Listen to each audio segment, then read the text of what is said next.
We continue to look at the case of Dr. and Mrs. Sinclair, their divorce. The evidence of the defendant, Dr. Sinclair is the defendant.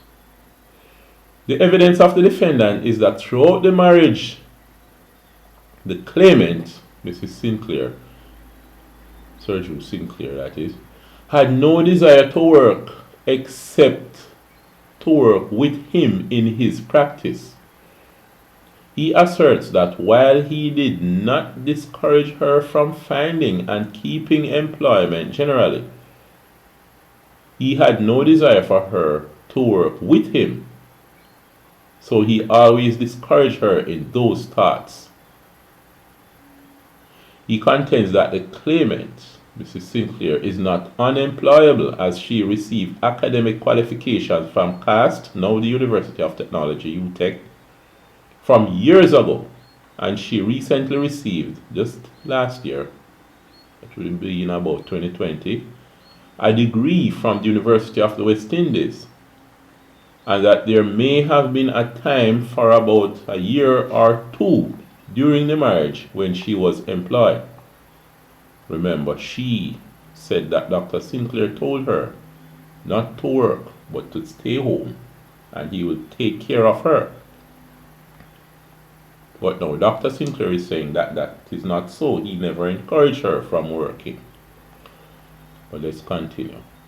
He says that he still financially supports their children, including the cost of attending tertiary institutions overseas.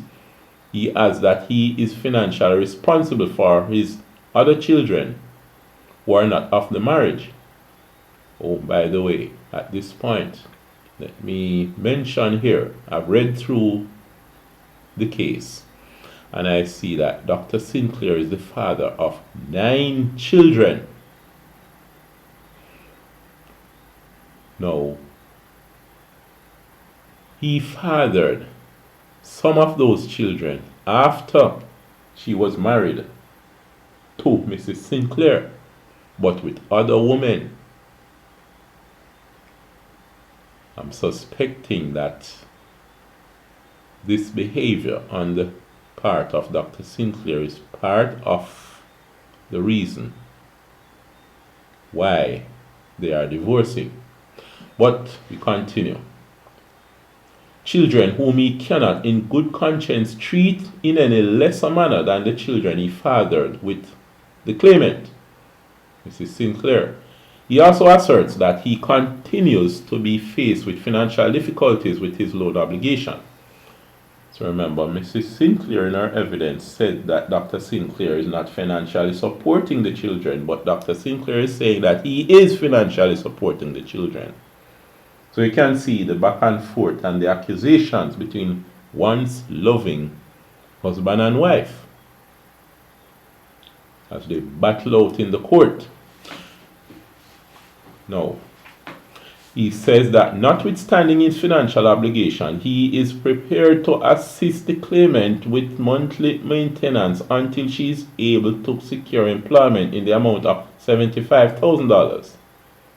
He contends that for him to commit to any higher amount, it would be to the detriment of all his children and his other existing financial obligations. So he's saying that he can support her at $75,000 per month. But she's saying that she wants $835,000 per month. Anyway, Mr. Sinclair mentioned that while the children were studying overseas, he gave the claimant approximately $150,000 every month, but since their children returned from college overseas, he increased that amount to $250,000 per month. He also pointed out that all their children are above the age of 18 years, but he gives them money from time to time to cover their gas and transportation and other needs when they request of him. He asserts that he covers the expenses of all their trips to and from Jamaica, their college tuition and school and living expenses, He informs that the twins graduated in June 2020 and are back home.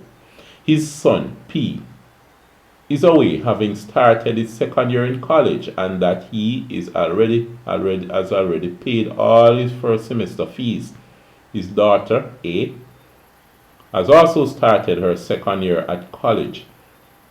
She is here in Jamaica as she started it online and will return overseas in January 2021.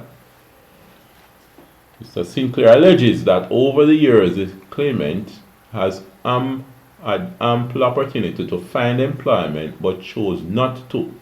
He says that he was not aware that she was borrowing money from anyone.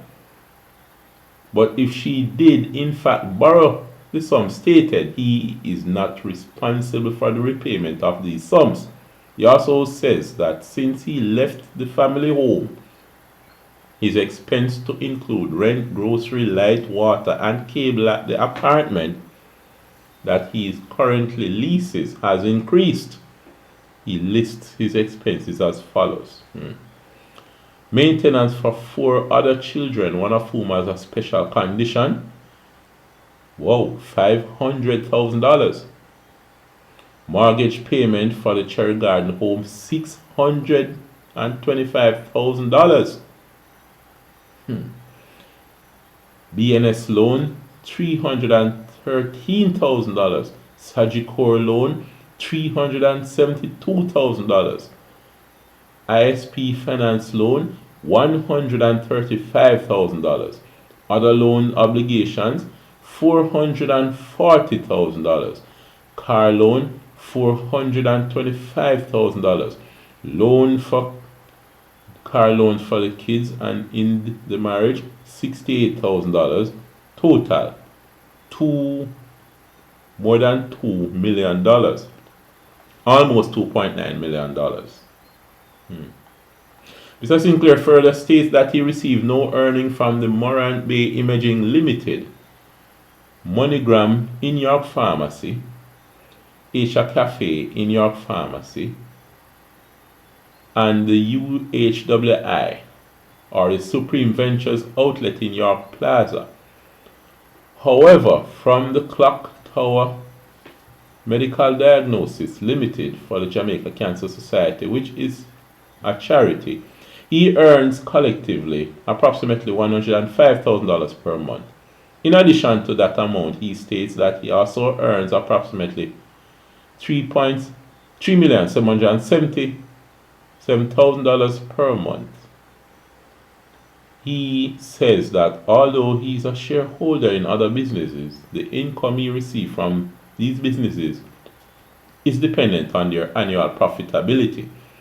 He also says that he maintains a very modest amount at the Ocherius branch of Sagicor. Mr. Sinclair also testifies that he was diagnosed with a brain tumor and is receiving ongoing medical treatment for this medical condition. Medical report of Dr. Dwight Webster, consultant neurologist, dated the 24th day of February 2021, which details his diagnosis and prognosis, was tendered in and admitted into evidence. On cross-examination, Mr. Sinclair states that presently his salary from Pines Imaging Center Limited is not $3,370,000. He insists that he does not earn an income from the Moureen Bay Imaging, nor MoneyGram in York Pharmacy, nor Asia's Cafe in York Pharmacy, nor the UHWI. He admits that he earns income from the Supreme Ventures in York Pharmacy, Clock Tower Medical Diagnosis, and Jamaica Cancer Society. He says that other than Pines Imaging Center Limited, he also earns income from York Pharmacy and Island Radiology. He says that his income from Island Radiology varies as he is not a salaried worker. If he does not work, he does not earn an income from that company. He states that he receives a percentage from the income generated on the day he works. For January last year, he earned about $340,000 from that company. From your pharmacy, he earned $300,000, and from Pines Imaging Center Limited, he earned about $2.2 million. So, as you see in the court, they are searching for sources of money and how much money that you're taking in. Of course, they want to find out all your sources and the amounts so that they can come up with how much you must pay your spouse in support, etc. Alright, so the evidence continues into the earnings and other information here, but I'm going to skip over to section 165 here.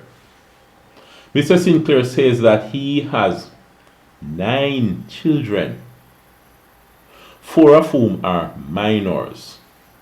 Remember, he has been married for 26 years, and the minor is below the age of 18. Alright?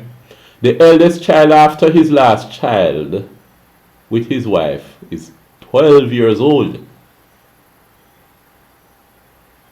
He maintains that his wife has not worked for the past 20 years because she did not want to work. He asserts that they had 2 living helpers, and every morning, except on a Thursday, when he went to Ocherius, he would take the children to school whenever his wife took them to school. He had to pay her. Mr. Sinclair agrees that up to 2017 he moved out of the family home. He fully supports Mrs. Sinclair. He states that after, so here, so he agrees that up until 2017, when he moved out of the family home, he fully supported Mrs. Sinclair. He states that after he moved out, he would give her $350,000 per month, but this is now reduced. He asserts that he has loans and obligations separate and apart from the loans to the Cherry Gardens property. He admits that he has a surplus of just about $1 million after his expenses are deducted from his income. He says he will be 63 years of age this year. He testifies that a brain tumor is a lesion that occurs within the cranium, within the brain itself, and that the nerve that emanate from the brain. He agrees that in his medical report, Dr. Webster described a lesion and not a tumor. He, however, maintains that a tumor and lesions are synonymous. So Mrs. Sinclair's lawyer is arguing with the doctor as to whether a tumor is a lesion. And he insists that a tumor is a lesion. He explains that this lesion is situated on the nerve of the inner auditory canal and causes him to suffer from vertigo. Alright, so this section goes into details about the lesion and so on, and the imbalance that he sometimes experiences because of the vertigo. Alright, here we look at the last section. On re-examination, Mr. Sinclair explains that when the children were at home with Mrs. Sinclair, he gave her $350,000. When the children went off to college, he reduced the sum to $150,000 per month. When the twins returned home, he increased the sum to $250,000 per month.